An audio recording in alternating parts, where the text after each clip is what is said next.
It's an interesting way to look at an organization in terms of both its effectiveness, how good it is at what it does, and its maturity in terms of systems and processes. So high to low.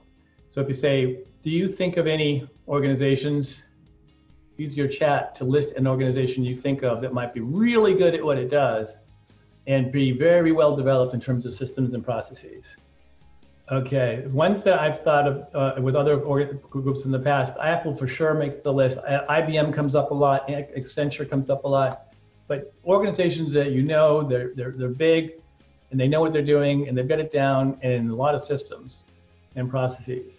Can you think of ones that are very highly structured in terms of systems and process, but in fact aren't that good at what they do? Government in general. Yeah, a lot of people think government agencies kind of fall into this category with all the bureaucracy. Utilities sometimes come up. And yeah, Gene is saying some banks. Yeah, I agree with that. So there you go. Now, can you think of low? They're not very good at what they do, and they're monkey cages. There's no systems and processes either. A lot of people put .coms. If you remember late 90s, the companies in that era were all over the place. And they weren't particularly good at what they did, and they had no systems and processes.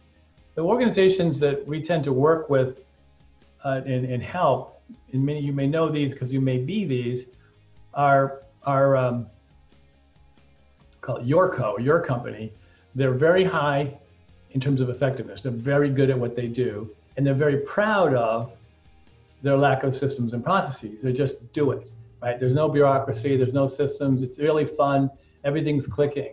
That said, if that organization were to grow without an increase in systems and process maturity, what happens is they end up eventually getting dragged down in terms of how well they do at what they do.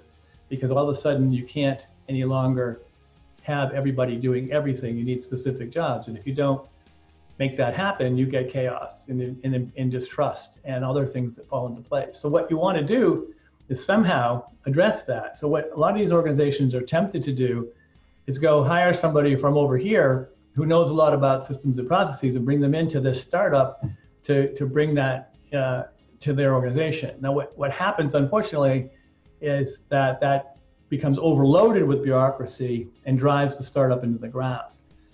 That's a shame when it happens, and it doesn't need to happen, but you do need to realize as an early stage company that it's best to hire people out of these kind of high organizations after they've already been in somebody else's startup, because they've forgotten or never knew what it was like to work when you had to do everything by hand yourself and there was no team behind you. So what you really want to do is just enough new systems and processes to maintain or maybe improve your effectiveness, and then iterate over time to over here in a high. So it's a gradual evolution. And so all the things that we're teaching in this class, in this program, and in the Taliban world are helpful to get you from here to here, from low to high, in terms of systems and process maturity to maintain effectiveness in the face of growth, but you can't take it all at once. You've got to take that which gives you the biggest lift along the way and is most appropriate to do next. And that's where it takes practice people to help you do that, and that's what we try to do at Intelliden. To summarize, larger organizations need more structure to maintain that effectiveness.